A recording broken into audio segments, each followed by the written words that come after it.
I've been called an instigator because people have confused just doing the job as instigating since the very beginning. And guess what?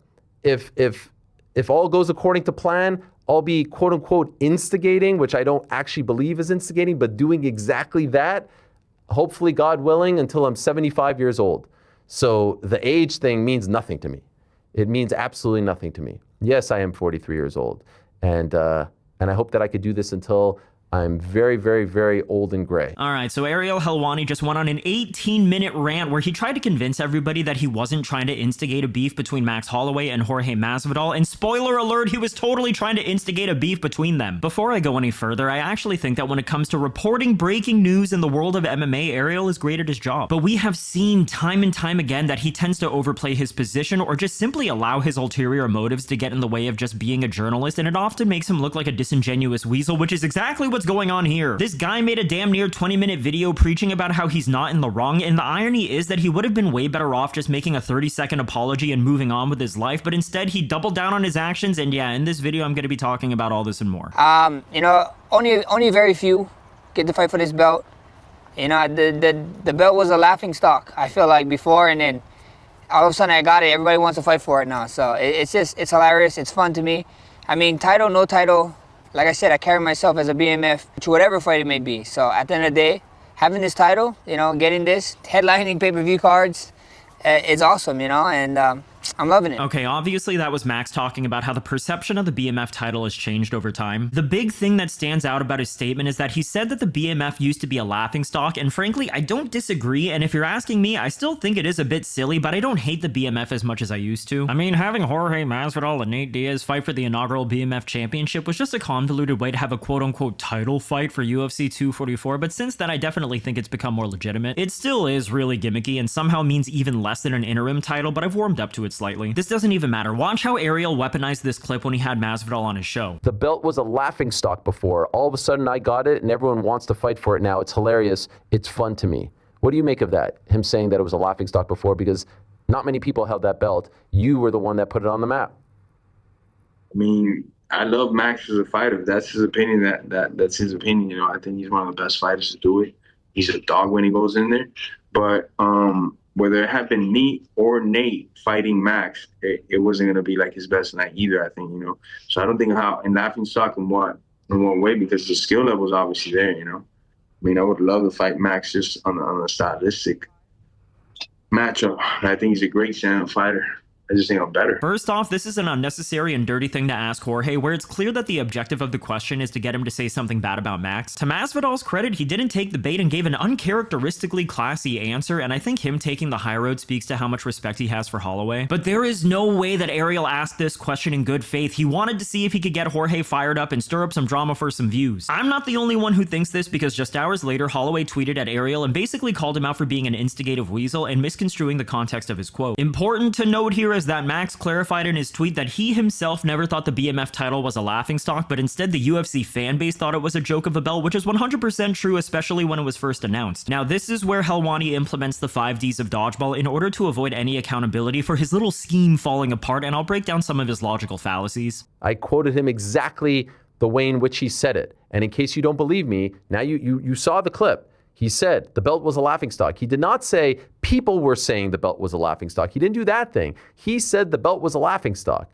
He didn't say some were saying, the media were saying. He didn't say any of that. He said it as himself. Throughout his response video, you'll notice that Ariel's primary defense is that he quoted Max word for word verbatim, and because of that, he should be absolved of any blame. And to be fair, I've watched everything in the sequence of events multiple times, and at no point did Helwani ever misquote Holloway. But what Ariel is pretending to not understand is that Max isn't mad at him because he thinks he was misquoted. He's mad at Ariel because he posed the question in a way that makes Max look bad. Helwani is smart enough to understand the issue at hand here, and the fact that he structured his entire argument around how accurately he quoted Max is the most pathetic dodging of accountability I've seen out of this guy in a minute, and that's saying something. You know that a guy knows he fucked up when the best thing that he can say to defend himself is, well, I just said what he said, what are you mad at me for? I also feel like he's trying to snake his way out of taking blame here by saying that Max is the one who said it's a laughingstock, not the fans, not the media, but I'm pretty sure when people refer to something as a laughingstock, it's usually in the context of a large portion of a given group of people. For example, if I told you that Ariel Helwani is a laughingstock, then I think that most most normal people would be able to deduce that what I'm saying is the general opinion of many UFC fans, not even necessarily myself. Not only that, we're talking about Max leave no turn unstoned Holloway. I wouldn't really say that he's the most well-spoken and articulate fighter on the roster. So if Max later comes out and says that he never meant that he thought the BMF was a laughingstock, then I think that we should be putting a lot of weight in that. Regardless, this is a cop-out excuse from Ariel, but I can't say that I'm shocked because I do not think that in the 18 years that I've been following this sport have I ever heard him own up to a mistake. You know, I'm not new to the instigating thing. Nick Diaz said it way back when, others say it way back when, and they say it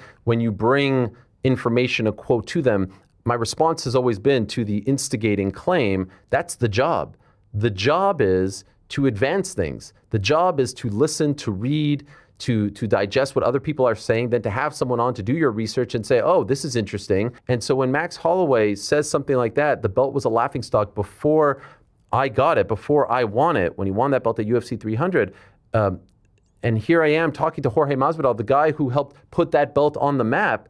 I think that that is a very fair question. That is not me trying to stir the pot or instigate, as they say. That is me trying to advance things. I'm curious what Mr. Masvidal thinks about all of that. Yeah, not gonna lie, Ariel, your definition of advancing just sounds like a fancy way of describing instigating, at least in this particular situation. What is there to advance here? Jorge is retired, and even if he did come back, they wouldn't even be fighting in the same weight class, so I'm not entirely sure what the end goal was supposed to be besides goading Jorge into saying something crazy. The way that Ariel is trying to frame Max's original quote as something that was meant to be disrespectful to Jorge is insane. Like, he's somehow trying to create this false equivalency that because Holloway said that the BMF is a joke, then that also means that Jorge is a joke, which is just simply untrue. I mean, don't get me wrong, I do think that the BMF is a joke, and I do think that Jorge is a bozo, but those two things have nothing to do with each other. I seriously don't understand why it's so hard for Ariel to just own up to his mistake and just say, yo, my bad, I misinterpreted Max's original statement and I want to apologize to both him and Masvidal. I'll try to be better in the future. If anything, it would help his journalistic integrity way more if he just owned up to it instead of digging himself deeper into this bizarre hole. He knows that he posed the question in bad faith and antagonized one of the most popular fighters in the sport, and now he's playing damage control, poorly I might add.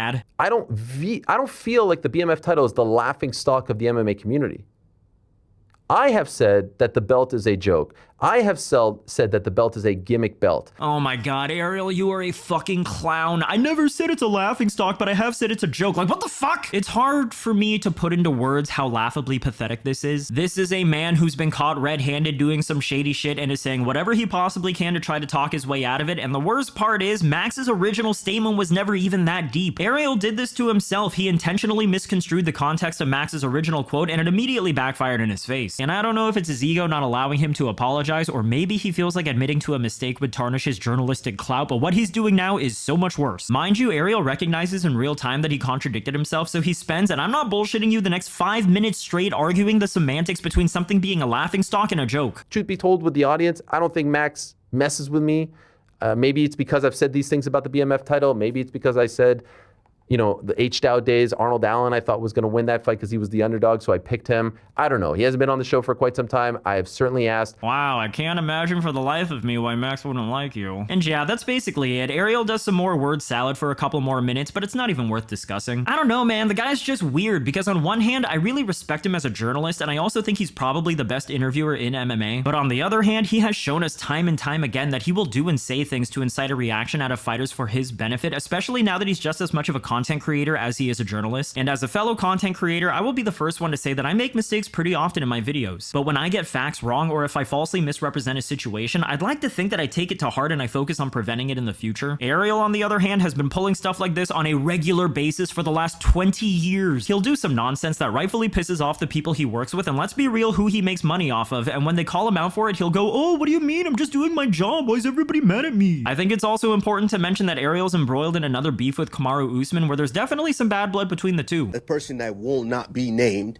in the show, but I guarantee you they could probably smell us from here. Damn. Well, let's just talk about he's got this. a big nose, Kamara. They could smell us from here. But Henry, listen, why would we, as professional fighters, why would we go on these shows anymore with people who don't have G14 classification? But hey, I'm a fair guy. I don't think Ariel did anything wrong in this one. All he said was that Usman wasn't deserving of a title shot, and I don't know if any reasonable person can disagree with that. And then when Kamaru Usman infamously shared a video call that he had with Anthony Joshua after his car accident, Ariel put the dagger in the feud. And I was like, there's no way, man. There's no way. He had to have asked him. He had to have asked him. He cannot be that oblivious. He cannot be that big of a, as the kids say, clout chaser, that he was so excited that he had the great Anthony Joshua on FaceTime that he had to film it and then post it. I don't think anyone denies what Kamaru did was pretty reprehensible and just a scummy thing to do, and he deserved everything that Ariel said about him. But I can't help but wonder if Ariel would have kept this same energy if he wasn't already beefing with Kamaru when this all happened. Better yet, would he have kept this same energy if, say, Francis Ngannou or Rampage Jackson or any of the other fighters that he has a good relationship with did what Usman did? Because I have my doubts. But going back to the main topic of this video, Ariel has a very long history of antagonizing fighters and then doubling back on it and playing the victim. He's done it with DDP, Jamal Hill, Chris Cyborg, Nick Diaz, Habib, and the list goes on. This guy is actually a habitual line stepper, and I totally understand why he has a bad reputation amongst fans and fighters. I think that every time Ariel pulls one of these little stunts, he ultimately ends up damaging his trust and credibility a little bit more, and as a journalist, trust and credibility are pretty important qualities to maintain if you want people to continue working with you. Now, I'm not saying that this particular situation is going to end his career or anything like that, but stuff like this only ends up making Ariel lose the respect of his audience, and based on the like to dislike ratio of the response video, it's pretty apparent that his community sees right through the bullshit. Look, nobody's perfect, people make mistakes, and that's fine, but what's not fine is dodging any accountability throughout your entire career and pretending to be a victim while you do it. Anyways, that's the video for today. Definitely let me know your thoughts on Ariel Helwani. Do you agree that he was trying to instigate a conflict between Holloway and Masvidal, and what would you say is his most egregious infraction throughout his career? As always, if you like the video, then like the video, and if you haven't subscribed to the channel yet, please do so. I appreciate you for watching, and I'll see you on the next one. Bye. Against me? Do you not like me, Nick? I feel like you instigate fights quite a bit, but you know, that's Fights between the fighters? yeah. I mean, maybe that's your job, but where I come from, you know, people like that get slapped.